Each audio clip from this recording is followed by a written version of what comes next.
Welcome to this introduction to Connect Somerset. I'm Richard, I'm Service Director for Children's Commissioning in Somerset Council. We've been working on the Connect Somerset programme for the last year. We've got a few slides to share about progress and what's coming next. The Connect Somerset programme is designed to improve early help in the community. This type of change only works when you've got lots of the public sector involved in it. So we're working closely with schools, with voluntary community faith and social enterprise settings, with GPs and their primary care networks, and across the whole of the NHS as well. I've worked in a lot of whole system change programs. It's always really difficult finding the right way of describing what we're trying to attempt. So I really liked this blog from Joseph Rowntree Foundation and New Local, where they set out a couple of paragraphs that resonated with me. One about the value in the community around resources, relationships, assets, energy, compassion that you can work from. But also the second paragraph, which talks about this is not about the state getting out of the way, so it's not about big society, but this will only work where community power meets a like-minded local state. So it's about that symbiosis between the local public sector organisations and the voluntary community faith social enterprise sectors. That's how we need to operate together to build that community wealth and power. I think we're all aware of the huge pressure that there is on residents, on families, on children across Somerset at the moment. These are some of the stats that we've collected to try and describe what people are going through at the moment. 21,000 children in poverty. And I think what's really clear about the current circumstances people are going through is that their resilience has been eroded over a period of time. So those that are most marginalised in society now have the least ability to cope with the changes and extra demands that are on them from cost of living crises, from the tail end of COVID, and other challenges as well. So it's with that in mind that we need to think through how we design our public services. We also need to consider the huge demand that's being seen by different services and the pressure felt by those staff, such as in schools, GP surgeries, primary care networks, other parts of the NHS, and of course social care. This slide sets a little bit of context, lots of stuff that we're building on, excellent work that's happened locally and nationally.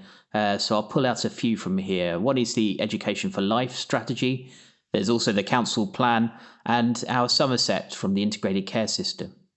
Looking more nationally, we've got things like the Early Help System Guide, the fuller stock take about operating in early help in primary care networks, and of course family hubs. And on the right, you'll see there is a blueprint for Connect Somerset that accompanies this slide pack. So the next slide is all about demand and the importance of how we understand that and work with it. So this is my simple service model. You've got some demand and you've got a service, and those two things are in balance with each other. Unfortunately, that's not how it looks now. The effects of austerity over 13 years means that we've seen some changes. Services have got smaller, but then you get subconscious, unconscious changes in how services operate. So you might get demand building up. So you've got a long waiting list. That's a way of controlling the demand coming into a service. You might end up with high thresholds like that brick wall, saying actually you're not ill enough, come back when you're more ill. And actually that's a less cost-effective way of supporting people, as well as being very difficult for those residents. And then you get rationalisation of services. So you might create a really streamlined service model for service A, B and C, but someone comes in and they've got need D and they're forced to choose from A, B or C, which again is an inefficient way of meeting their needs.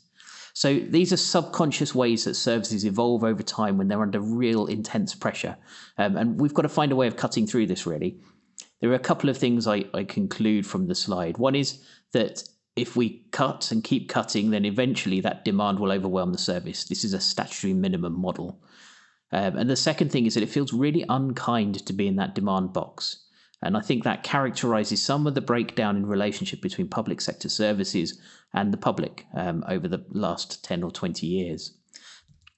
So the big conclusion from this slide is actually, if we want to manage demand in inverted commas, what we've got to do is help more people and help them earlier, therefore reducing that demand that comes in later on in services and creates that pressure and challenge for the public sector in Somerset. So how do we help more people and help them earlier, build up their resilience and reduce the likelihood that they'll need other support later on, as well as improving their lives and the outcomes? The next slide talks about the whole early help system. So we've redrawn it to start from the perspective of the family or the residents in the middle. So around them are all the things we all draw on in our lives to be resilient. So you've got the community, you've got friends and family, maybe local businesses, voluntary faith groups, and digital support and things like that. And the environment that you're in is important as well. Then in blue, we've got universal services that we all dip into occasionally. And in pink, we've got acute and targeted services that are occasionally delivering early help support as well. So I take two things from this slide. One is that this is a huge system. We've got 20 to 30,000 people working across Somerset in early help. How do we coordinate? How do we make that work in the most efficient way and have a big impact on residents? The second thing as well is this is redrawn from the perspective of the community and of the individual. And most services start from the perspective of the demand coming into the service. We start designing pathways from that point. We start our staffing models, our KPIs, things like that. Whereas actually the need starts much earlier. It starts with the individual. It starts with their community and environment that they're in, the links they have with the family members and with other parts of the community as well that help them to be resilient.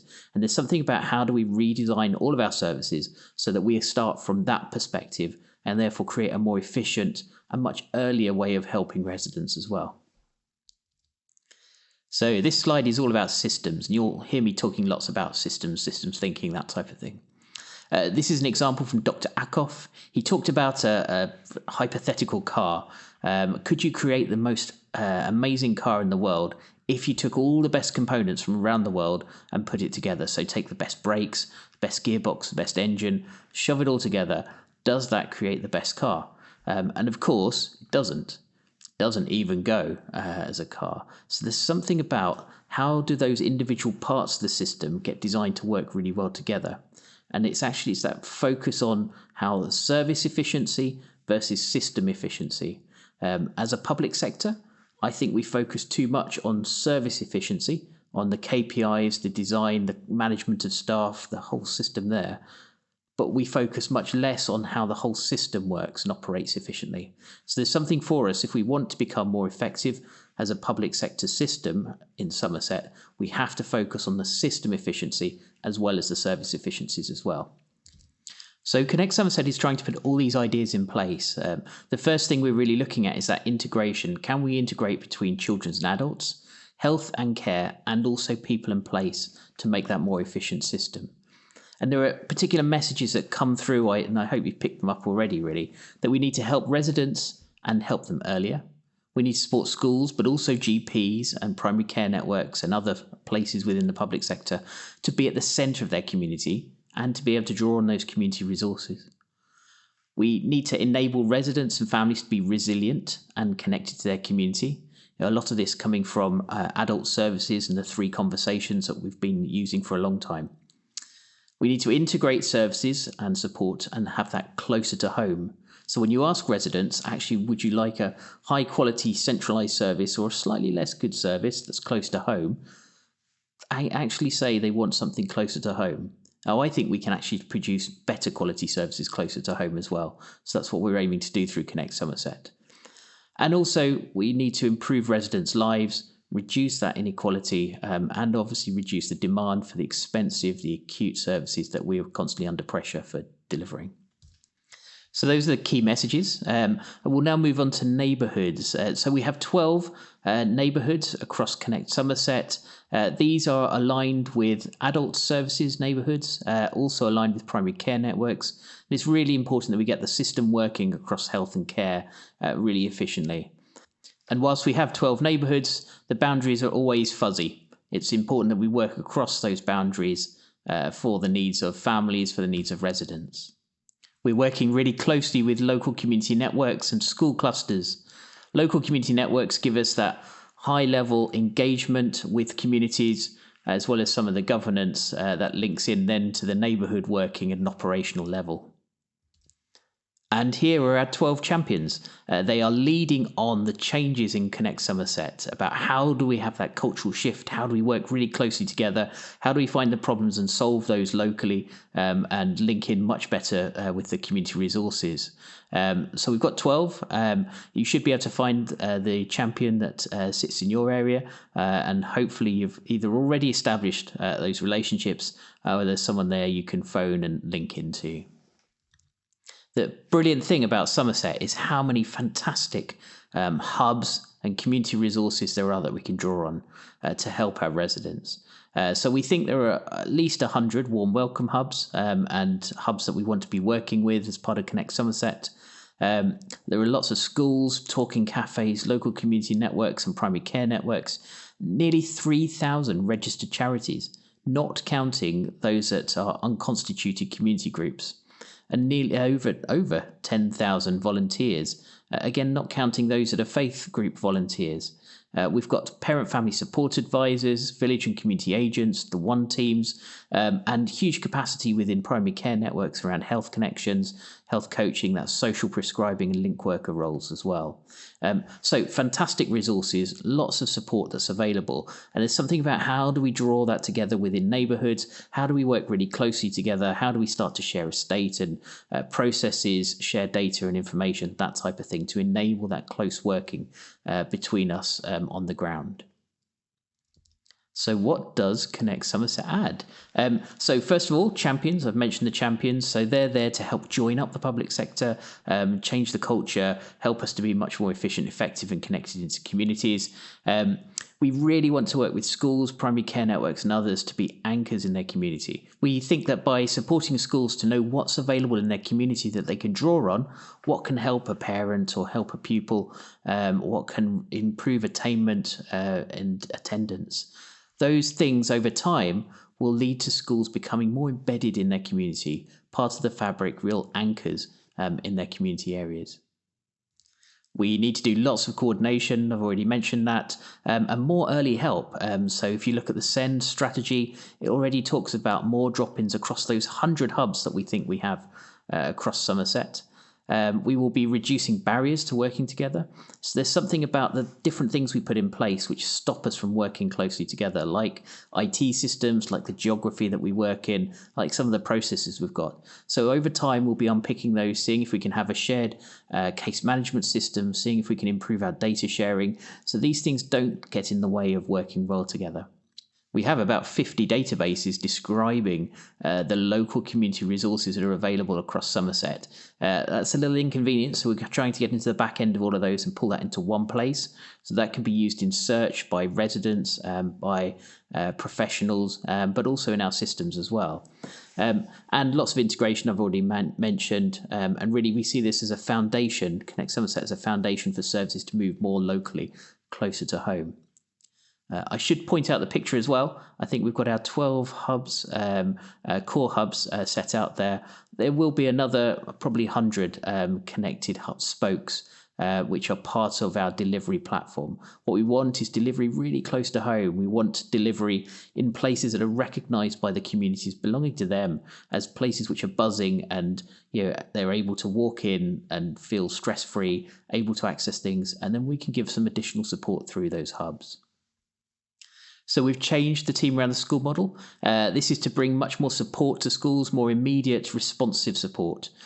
So we have named professionals. They are linked into those schools, operating in virtual teams. The information is shared on Transform, so there's data sharing information, contacts, that type of stuff. And the idea is that by getting to know each other locally, by using relational practice, we're able to wrap around families as early as possible, identify those needs, maybe a child that might be at risk of exclusion. We can bring the support in straight away rather than waiting for that need to get worse. If you're working in a school, please hop on Transform, find out who your team around the school is, and build those local relationships. The next thing I wanted to talk about was help for all. So one of the challenges we've got is we've got a huge amount of support that's in early help that can help residents. But quite often, families might not know what's available to help them. Professionals don't necessarily know what's available as well. So we've pulled that together into a list. It's on the website under connectsomerset.org.uk/help for all. There are also forms and bits and pieces that we're printing out and can be shared across the county. The idea is that we're able to sit down with a parent or with a child, with an older resident, and say, actually, this is the thing which might help you. Can I help you to access it? So can I log you into Kooth, for example, create an account and we can help you to do that? Can I take you down the road to a local group that can support you? So we're hand-holding rather than signposting. The reason for that is that we think signposting increases inequality. There are some people which will read a list of resources and access them, and other people that don't, whereas hand-holding will help to narrow the gap in inequality. So help for all is really important. It's part of increasing the amount of early help that people are drawing on so that we can increase that demand that I talked about earlier into our early help, rather than that demand coming into later on into our more acute and more expensive services. This is a summary infographic, really, of all the things we've talked about so far. So we've got early help on the left. We've got that kind of shared data and case management systems. Also the Transform database, which is really helpful way of sharing information about children and young people across a lot of different professionals, such as probation, GPs, police, mental health, and other parts as well. We're also thinking about the practice models and training for the workforce. So things like relational practice I've mentioned already, but also trauma-informed practice, whole family working, that's safeguarding processes that we have, and personalised care. We have the 12 champions. We also are investing a small amount in communities to test how we can grow that community capacity for the organisations that don't normally draw on public sector resources. That goes alongside social prescribing as well, which is a key way of bringing in resource into the community, voluntary, local, faith, social enterprise sectors. Finally, on the right-hand side, you can see that we need to identify who needs help. So we are starting to work on data that can show who in the community might need support, and be able to then link that up to the resources that we have available, the community resources, but also the public sector resources as well. So over time, we should get much better at being proactive, being able to say, actually, there is some help here that might support you, and having an offer to residents. At the bottom of the diagram, we've got those three main components. So GPs, schools, and the hubs. So for GPs, we're working on social prescribing, linking up that estate and supporting primary care networks. For schools, you've got that team around the school model and that additional support being brought in from the community and public services. And then those 100 hubs where we'd like to see more drop-ins, more local support, such as in SEND and other areas. And I'll point out that on the left-hand side, there's that idea that professionals and community are in the same Connect Somerset team. If we all feel like we're in the same team together, we'll work more closely together. We'll kind of step away from that referral culture of pushing need from one part of the system to another part that is actually less efficient, less effective, and work much more collaboratively. The last couple of slides just take us through the work that's going on at the moment. So we've got 9 work streams. I won't go into the details, but you can see them set out here. And then a timeline to 2030 that sets out some of the activities that will help to bring Connect Somerset into fruition. Some things we've already discussed today, such as Team Around the School, Help for All, the 12 core hubs and 100 spokes that we're hoping to identify soon. But also lots of other things in here as well, such as the Transform app development, the area profiling, workforce development, social prescribing framework, and towards the end, thinking about those neighbourhood teams, how they come together across health and care, and what capacity building we need. How do we reorientate the public sector towards a community model of delivery that I mentioned before? So that takes us through to 2030. With any big system change, there's lots going on. There's lots that we need to do that enables the change to happen, and lots to look out for in the future. So that's Connect Somerset. It's about how we all work really closely together in neighbourhoods and with communities. It's about how we support residents, but help them earlier to build their resilience in life. And it's about all those challenges and demand pressures that we face across the system and how we operate together to overcome those. We have a website. It's connectsomerset.org.uk. It comes with lots of materials from the programme, but also the Help for All Universal Early Help offer, details of the champions, and details of the local hubs as well. Please get in touch with the team or with your local champion, and we look forward to working with you.